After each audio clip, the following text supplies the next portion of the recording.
Ladies and gentlemen, we are now proceeding towards the third academic segment of this morning that features the acute myocardial infarction management, new dimensions.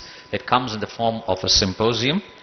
This morning we have 4 talks that will go back to back, 12 minutes each, and the last 12 minutes would be devoted for a combined discussion. I'd request all the speakers who finish speaking one after the other to kindly join the chairpersons on the dais. With these few words, may I invite the chairpersons in the following order. Please welcome Dr. Rakesh Sharma from United States of America, Dr. H.S. Issa, Dr. P.N.S. Haritha, and Colonel S.K. Parashar, Chairman Scientific Committee. To help the speakers be on time, we'll have a timer on the top right of the screen. I would request them to kindly pay attention. May I request our chairpersons to invite the first speaker, Dr. Shah, and kindly set the ball rolling.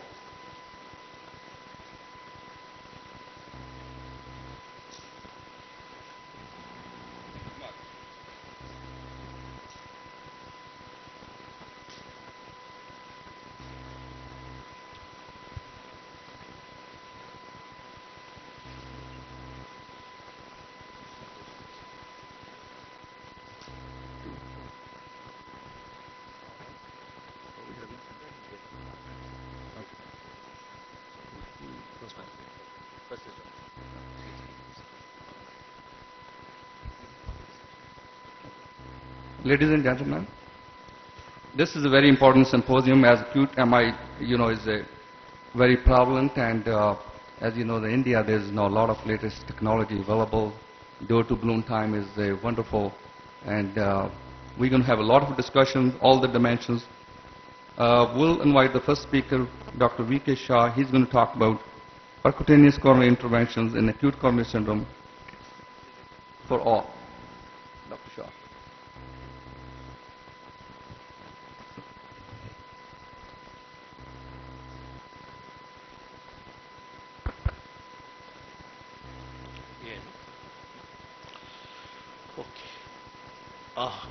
Very good morning to all of you.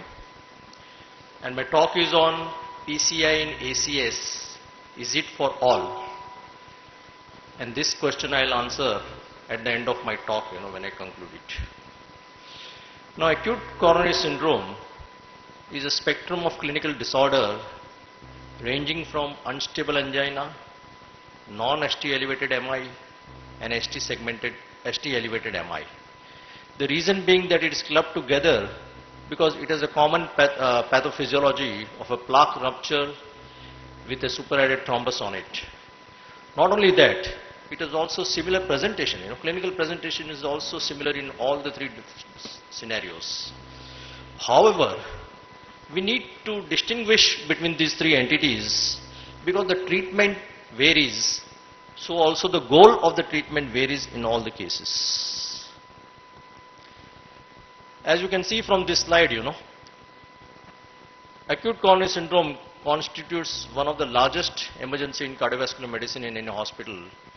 And almost in United States, where we have the data, 1.5 million getting admitted for ACS, out of which 2/3 are unstable anginas and non-ST elevated MI, and about 1/3 or 30% are ST elevated MI. And so also we see the same way in our country also. And as I told you, the reason for distinguishing these 3 scenarios in acute coronary syndrome is because the treatment is different, the goal of treatment are different for each one. And therefore we need to identify whether it is a ST elevated MI or a non-ST elevated MI based on our clinical evaluation, ECG and cardiac markers. And if yes, if you have a ST elevated MI, then the treatment you have to assess is for reperfusion. If you have unstable angina, non-ST elevated MI, then you may think about invasive or a conservative treatment as well. The goal of treatment for ST elevated MI is different from a goal of treatment of non-ST elevated MI, and that's why it is important to distinguish between these 2 entities. The goal of ST elevated MI is to salvage the myocardium. That's the chief goal of ST elevated MI, and thereby preserve the left ventricular function, which will improve the long-term survival, prevent major cardiac adverse events, treat life-threatening complications and reduce the mortality. Whereas the goal of treatment for a non-ST-related MI would be to prevent the myocardial damage that is likely to occur if not treated, relieve the symptoms thereby, and then reduce the mortality. So what are the options of treatment if you have an ST-related MI currently? We have two options. One is the fibrinolytic therapy, and another is the percutaneous coronary interventions. And therefore, you need to have some assessment done before that when you take up a patient of ST-related MI. What is the time since the onset of symptoms that the patient has arrived to the hospital? Whether he is a high-risk ST-related MI by CLIP classification or by any other invasive tests. Determine whether he can be given fibrinolytic therapy, and determine also whether he can be a PCI candidate. Step 2 will be which reperfusion strategies you will adopt. PCI is preferred if he is in a PCI capable center. Door to balloon time which will be less than 90 minutes. Door to balloon minus door to needle time less than 1 hour. Fibrinolytic contraindications, all patients will go for PCI. Late presentation, high risk of ST-LUTI and STEMI when it is in doubt. And those who will be fibrinolytic are those who can come in golden hour or maximally in the first 3 hours. And then when PCI is not available, or the needle to door to needle time is less than 30 minutes, and there are no contraindication for fibrinolytic. Now, fibrinolytic therapy was the cornerstone of treatment till almost 2000, till this landscape meta-analysis trial was published in New England Journal of Medicine in 2003, where there was an analysis of 23 trials involving more than 7,739 patients, and clearly showed the benefit of doing primary angioplasties in patient of ST-related MI, where you could save 2 patients more or 2 lives more per 100 as compared to giving fibrinolytic therapy in those patients. And all these benefits were not only translated up to 30 days, but even in long-term benefits were also seen. And all these incremental benefit of saving lives were primarily generated by reducing recurrent ischemia, stroke, and major bleeds when you do a PCI in all these patients. So this was a landmark trial in 2003 which changed the landscape of treatment of acute ST-related MI. And the benefits of primary angioplasty, as you can see in this slide, is 20 lives saved per 1,000 short term, 78 lives per 1,000, 30 days. And if you see the incremental saving of lives over a period of 1 year. So therefore, the guidelines now say that any STEMI patient presenting to a hospital with a PCI capability center should be treated with primary PCI within 90 minutes of first medical contact as a system goal. STEMI patients presenting to a hospital without PCI capabilities are 1B criteria as per the AHA standards. Now what will be the triage when a patient comes of a ST-related MI to a hospital? STEMI patient who is a candidate for reperfusion will immediately go to a PCI capable facilities and go to the cath lab where a PCI can be offered to him. However, if the same STEMI patient is seen at a non-PCI facility, and if he can be transferred from that non-PCI center to a PCI capable center within 30 minutes, and where angioplasty can be delivered in next 60 minutes, then all efforts must be made to transfer the patient to a STEMI capable patient, PCI capable center. However, if it cannot be done, then you need to give him fibrinolytic therapy at that non-PCI capable center. After giving this fibrinolytic therapy, then you have to assess whether he is a high-risk STEMI or a low-risk STEMI. If he is not a high risk, then a transfer of PCI can be delayed, or he can be conserved in the same center, or if ischemic symptoms persist and go further, then he may be transferred later on to a PCI capable center. If he is a high-risk STEMI, you have to make all efforts to transfer him to a PCI center in a reasonable time where a PCI or any other form of revascularization can be done. So rescue and late PCI therefore comes that those patients who cannot go for PCI and are treated conservatively for medical management or fibrinolytic therapy, whether these patients should be again considered for percutaneous coronary interventions, Data from these last 3 trials shows that when patients who have been given rescue PCI, which means that they have been offered percutaneous coronary intervention after assuming that he has been given fibrinolytic therapy, the mortality is 7.3 versus 10.4%. Heart failure is less, reinfarction rate is less, at a slightly increased cost of bleeding, which is a trading.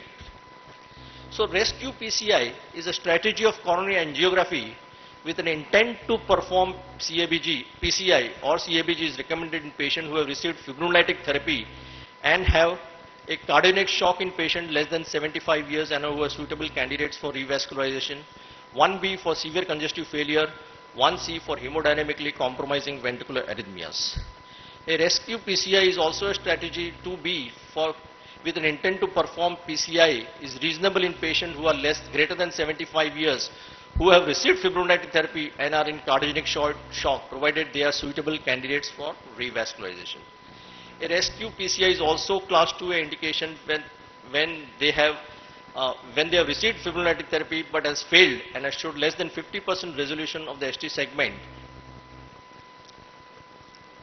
A strategy of coronary angiography with intent to perform PCI in the absence of any of the above class 1 or 2A indications might be still reasonable in moderate or high risk patients, but its benefits and risks are not well established. However, rescue PCI is class 3 indication if the ST elevated MI receives fibrinolytic therapy and if further invasive management is contraindicated or patient refuses to go for further invasive treatment. Late PCI, that means those people who have missed the primary reperfusion strategies of coming in less than 3 hours, should go for PCI if they have got a hemodynamically significant stenosis in a patent artery greater than 24 hours after STEMI, may be considered also as a part of invasive strategy. It's a class 3B indication if you do a PCI of a total occluded artery after fibrinolysis and if the patient is particularly asymptomatic after 24 hours of treatment. What about patients who come in cardiac shock? Those patients of ST elevated MI at whatever stage when they come in a cardiac shock should be always treated invasively. They have to be put on hemodynamic support, shifted to the cardiac cath lab where a diagnosis can be made and the patient can go either for infarct related angioplasty or stage angioplasty or go for CABG if required. Patients who are in shock in whom this cannot be done, then patient can be still shifted to, if he has a severe triple vessel disease as you see, he can be either taken for immediate CABG or left main CABG. And if this cannot be done, then a PCI of a culprit artery in that particular situation can be offered to that patient. What about patients who come in the first hour of chest pain to the hospital? As from this slide of Boesma, you can see that there is an incremental benefit to a patient who receives reperfusion therapy if he comes as early as first hour or second hour. In this CAPTIM trial, those patients who came within 2 hours of chest pain and were given fibrinolysis versus PCI, patients who were given fibrinolytic therapy fared better as compared to patients who were given who were offered PCI.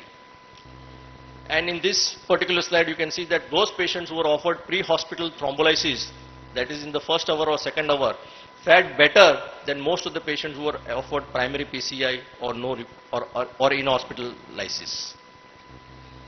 Thus, I feel that primary PCI is a treatment of choice and class 1A indication for any patient who come at PCI capable centers.